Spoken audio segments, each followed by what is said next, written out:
ആപ്കി അദാലത്തിൽ film star ഓം പുരിയുടെ മേലുള്ള കുറ്റാരോപണം അദ്ദേഹം എപ്പോഴും ദുഃഖത്തോട് കാണപ്പെടുന്നു എന്നുള്ളതാണ്.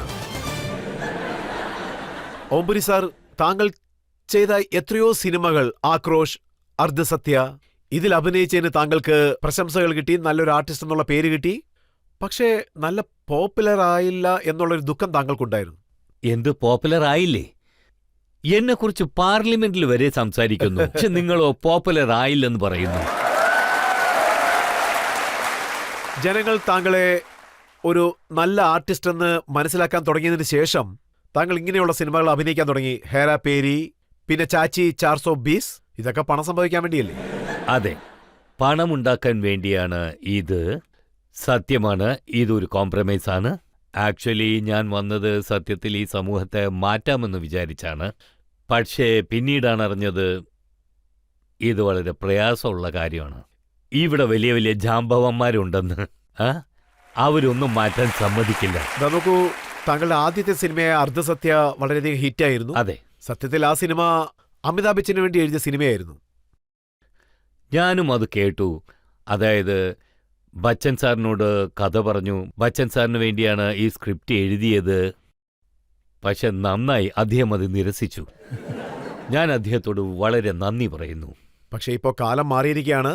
താങ്കൾ ചെയ്തതുപോലെയുള്ള ക്യാരക്ടറൊക്കെ വലിയ വലിയ ഹീറോസ് ചെയ്യാൻ തുടങ്ങിയിരിക്കുന്നു. ബച്ചൻ സാറാണ് ഇത് എല്ലാവരെയും പഠിപ്പിച്ചത്. കാരണം ആദ്യം തുടങ്ങിയത് അദ്ദേഹമാണ്. ഞങ്ങളൊക്കെ വിചാരിച്ച ഞങ്ങൾക്ക് വയസ്സായി, അതുകൊണ്ട് ഞങ്ങൾക്ക് നല്ല വയസ്സൻ ക്യാരക്ടർ ലഭിക്കുമെന്ന്. പക്ഷേ ഇപ്പോൾ ബച്ചൻ സ്റ്റാറാണ്. എല്ലാവരും അദ്ദേഹത്തിന്റെ അടുത്തേക്ക് പോകും. അർദ്ധസത്യ ഈ സിനിമ ചെയ്യുന്നതിന് മുൻപ് താങ്കൾ സ്വയം ഒരു പോലീസുകാരനാണെന്ന് കരുതി എന്തൊക്കെയോ കാര്യങ്ങൾ ചെയ്തെന്ന് ഞാൻ കേട്ടു. സത്യമാണത്? അപ്പൊ ഞാൻ ആരാണെന്ന് അറിയാത്തതുകൊണ്ട് പോലീസുകാർക്കും എന്നെ അറിയില്ലായിരുന്നു. ആ സമയമാണ് ആക്രോഷ് റിലീസായത്. അതുകൊണ്ട് ഞാൻ മിണ്ടാതെ അവരെ അബ്സോർബ് ചെയ്തുകൊണ്ടിരുന്നു. പിന്നെ ഞങ്ങളുടെ പടങ്ങളിൽ കാണിക്കുന്ന ബിഹേവിയർ അത് അവർക്ക് ഓപ്പോസിറ്റായിരുന്നു, വളരെ ഓപ്പോസിറ്റായിരുന്നു. പിന്നെ ഞാൻ രാത്രി ഗോരേഗാവ് പോലീസ് സ്റ്റേഷനിലേക്ക് പോകുന്നു. അവരെന്നോട് ചോദിച്ചു, സാറേ നിങ്ങൾ വല്ലതും കഴിക്കുന്നുവെന്ന്. അല്ല, വേണ്ടെന്ന് പറഞ്ഞു. കഴിക്കൂന്ന് പറഞ്ഞു. 2 മാരാമരി കൊണ്ടുപോകാന്ന് പറഞ്ഞു. ഞാൻ ഈ മാരാമരി എന്ന് പറഞ്ഞാൽ എന്താന്ന് ചോദിച്ചു. അദ്ദേഹം പറഞ്ഞു, ഒരു സോഡ പിന്നെ ഒരു ലിംക. രണ്ടും അവർ മിക്സ് ചെയ്യും. പകുതി സോഡ പകുതി ലിംക. അതാണ് മാരാമാരി. പിന്നെ സിറ്റി ഓഫ് ജോയിൽ അഭിനയിക്കുന്ന സമയത്ത് താങ്കൾ ഓട്ടോറിക്ഷ ഓടിക്കാൻ പഠിച്ചെന്ന് കേട്ടു. അതെ, എനിക്ക് റോട്ടിൽ ഓട്ടോറിക്ഷ ഓടിക്കുന്ന പോലെ ഒരു സീൻ. അങ്ങനെ ഞാൻ കൽക്കട്ടയിലെത്തിയപ്പോൾ എൻ്റെ ഓട്ടോറിക്ഷ എവിടെയെന്ന് ചോദിച്ചു.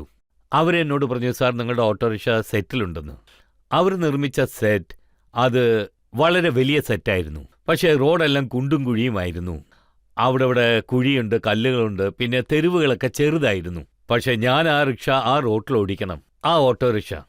ഞാൻ പറഞ്ഞു, ആ റിക്ഷ നിങ്ങൾ ഹോട്ടലിലേക്ക് അയക്കൂ, ഞാൻ രാവിലെ എണീച്ച് ഓട്ടോറിക്ഷ ഓടിക്കാൻ പഠിക്കാമെന്ന്. അവരും അത് കൊണ്ടുവന്നു. അവർ കറക്റ്റ് സമയത്തിന് കൊണ്ടുവരാമെന്ന് പറഞ്ഞു. അടുത്ത ദിവസം രാവിലെ ഞാൻ 5 മണിക്ക് എണീറ്റ് ചായ കുടിച്ചിട്ട് ഞാൻ താഴെ ചെന്നു. അപ്പം ഞാൻ കണ്ടത് അവിടെ 2 പാസഞ്ചേഴ്സ് എൻ്റെ ഓട്ടോയിൽ ഇരിക്കുന്നുണ്ടായിരുന്നു. പിന്നെ ഞാൻ ട്രാക്ക് സൂട്ട് ധരിച്ച് മണ്ടനെ പോലെ പുറത്തേക്ക് ഓടിച്ചോണ്ടുപോയി. 15 മിനിറ്റിനകം ജനങ്ങൾ കൂടി, ആരാ ജോക്കർ ട്രാക്ക് സൂട്ട് ധരിച്ച് റിക്ഷ ഓടിച്ചുകൊണ്ടിരിക്കുന്നത്? പിന്നെ ഇത് വർക്കൗട്ടായില്ലെന്ന് ഞാൻ പറഞ്ഞു. പിന്നെ ഞാൻ എന്ത് ചെയ്തു എന്ന് വെച്ചാൽ, ലുങ്കി, ബനിയൻ, കഴുത്തിലൊരു കർച്ചീഫ്, അതിൻ്റെ അറ്റം വായിലിങ്ങനെ കടിച്ചു പിടിച്ചു.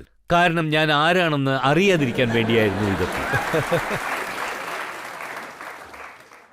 പിന്നെ ഞാൻ 15 ദിവസവും രാവിലെ ആ പാസഞ്ചേഴ്സ് ദിവസം രാവിലെ 5 മണിക്ക് അവിടെ എത്തുമായിരുന്നു. അവർ പാസഞ്ചേഴ്സിനെ പോലെ ഇരിക്കും, so that nobody stops us. അങ്ങനെ ആദ്യത്തെ ദിവസം വളരെ പ്രയാസപ്പെട്ട് 15 മിനിറ്റ് ഓടിക്കാൻ പറ്റി. 15 ദിവസം കഴിഞ്ഞപ്പോൾ അത് ഇൻക്രീസായി 3 മണിക്കൂറായി. താങ്കൾ സ്പർശിൽ അഭിനയിച്ചിരുന്നു ഒരു ബ്ലൈൻഡ് ടീച്ചറായിട്ട്. അപ്പോൾ അതിനുവേണ്ടിയും പ്രാക്ടീസ് ചെയ്യാൻ എവിടെയെങ്കിലും പോയിരുന്നു? ഞങ്ങൾ ഷൂട്ടിംഗ് തന്നെ ബ്ലൈൻഡ് സ്കൂളിൽ വെച്ചായിരുന്നു ചെയ്തുകൊണ്ടിരുന്നത്. അവിടെ അന്ധരായ പിള്ളേർ പഠിക്കുന്നുണ്ടായിരുന്നു. ചില ടീച്ചേഴ്സും ബ്ലൈൻഡ് ആയിരുന്നു, പ്രിൻസിപ്പളും ബ്ലൈൻഡ് ആയിരുന്നു. സോ അവരെ കണ്ടാണ് പഠിച്ചത്. നരസിംഹയില് കൽനായക് റോൾ ചെയ്യുന്ന സമയത്ത് താങ്കൾ ജനങ്ങളെ കത്തികൊണ്ട് കുത്താൻ പോയോ?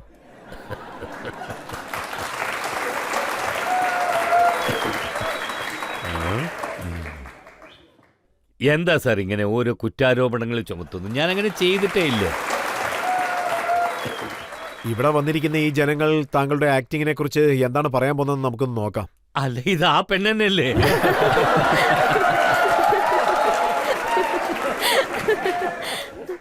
മോളെ നീയല്ലേ പറഞ്ഞത് ഞാൻ ഹാൻസം ആയിട്ടുണ്ടെന്ന്?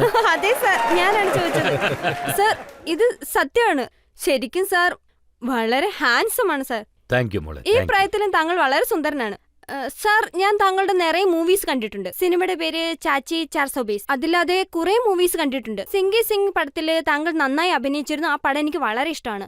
എസ്പെഷ്യലി താങ്കളുടെ ആക്ടിങ് വളരെ നല്ലതാണ്. പക്ഷേ താങ്കളുടെ വോയിസ് ഉണ്ടല്ലോ, ഗദർ മൂവിയില് സ്റ്റാർട്ടിങ്ങില് ഇൻട്രൊഡക്ഷൻ വോയിസ് കൊടുത്തില്ലേ, ആ വോയിസ് ഓവർ വന്നിരുന്നില്ലേ? ഞാൻ പറഞ്ഞത് ശരിയല്ല സാർ? ആ അതെ, സത്യമാണ് മോളെ. സാർ താങ്കളുടെ വോയിസിന് വളരെയധികം ഡെപ്തും ഉണ്ട്, ഗംഭീരവുമാണ്. അതെനിക്ക് വളരെ ഇഷ്ടമാണ്. ആ ഒരു മിനിറ്റ് സാർ, എനിക്ക് ഭാഷ ഒരു മിനിറ്റ് കുറച്ച് മോളെ. പ്രശ്നമാണ്. സാറേ ഈ പെണ്ണ് എവിടത്തുകാരിയാണെന്ന് ഞാൻ പറയട്ടെ? അറിയില്ല സാർ, താങ്കൾ തന്നെ പറയൂ. ഇവള് ബംഗാളിയാ.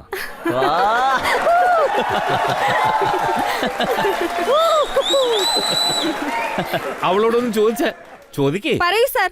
നീ ബംഗാളിയല്ലേ? അതെ, ബംഗാളിയാണ് സാർ. എന്താ പേര്? സാർ എന്റെ പേര് നിഷിത മിത്രോ. ഞാൻ കൽക്കട്ടയിലാണ് ജനിച്ചതും വളർന്നതും.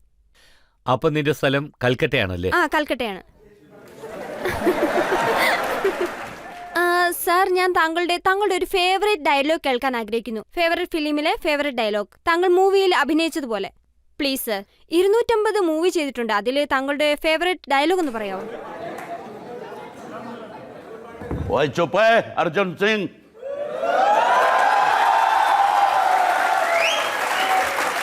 ओए ओए द्रौपदी तेरी अकेले की नहीं है, हम सब शेयर होल्डर हैं।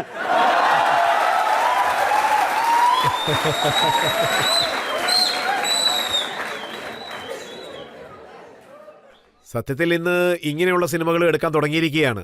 ഡയലോഗ് കുറവും വൃത്തികെട്ട വാക്കുകൾ കൂടുതലും. അതെ. താങ്കൾക്ക് അങ്ങനെയുള്ള സിനിമകളിൽ അഭിനയിക്കാനുള്ള ചാൻസ് കിട്ടിയോ? സാറേ എനിക്ക് സത്യമായും ഇതുവരെയ്ക്കും അങ്ങനെ ഒരു ചാൻസ് തന്നിട്ടില്ല. പിന്നെ കാര്യം എന്താണെന്ന് വെച്ചാൽ ഞാൻ പടത്തിൽ ചീത്ത പറയാൻ ആഗ്രഹിക്കുന്നില്ല. ഞാൻ യഥാർത്ഥ ജീവിതത്തിൽ ചീത്ത പറയാൻ ആഗ്രഹിക്കുന്നു. താങ്കൾ വളരെയധികം ഈ സിസ്റ്റത്തിനെതിരായിട്ട്. പക്ഷെ നിങ്ങൾ ഈ പറയുന്നത് വളരെ പ്രയാസമുള്ള കാര്യമാണ്, യുനോ. പക്ഷേ സത്യത്തിൽ എന്റെ അഭിപ്രായത്തിൽ നമ്മൾ പടങ്ങൾ ശരിക്കും ചെയ്യുന്നില്ല എന്ന് വേണം പറയാൻ. ശരിക്കും 10% പടങ്ങൾ മാത്രമേ യഥാർത്ഥത്തിൽ നന്നായിട്ടുണ്ട് എന്ന് പറയാൻ പറ്റൂ. അതായത് 50s തൊട്ട് ഇതാ നമ്മളുള്ള ഈ കാലം വരെ പടങ്ങൾക്ക് വീഴ്ചയാണ് സംഭവിച്ചുകൊണ്ടിരിക്കുന്നത്. ഇത് വെറുമൊരു എന്റർടൈൻമെന്റ് എക്യുപ്മെന്റ് ആയിട്ടാണ് കരുതുന്നത്. ആരും ഇത് ശരിയായ രീതിക്ക് പ്രയോജനപ്പെടുത്തുന്നില്ല. രാജ്യത്ത് എന്താ സംഭവിക്കുന്നത്? ന്യൂസ് പേപ്പർ വായിക്കുന്നു, നമ്മുടെ നില എന്താണ് ഒന്നും മനസ്സിലാകുന്നില്ല. 16th ഡിസംബർ എന്ത് സംഭവിച്ചു? നമ്മൾ എത്രമാത്രം നാണം കെട്ടവരാണ്. സമൂഹം മുഴുവൻ നാണമില്ലാത്തവരായി മാറി. ജനങ്ങളെ നിയന്ത്രിക്കുന്നവർക്ക് എങ്ങനെയാണ് ഉറക്കം വരുന്നത്, എങ്ങനെയാണ് വിശക്കുന്നത് എന്നെനിക്ക് മനസ്സിലാകുന്നില്ല.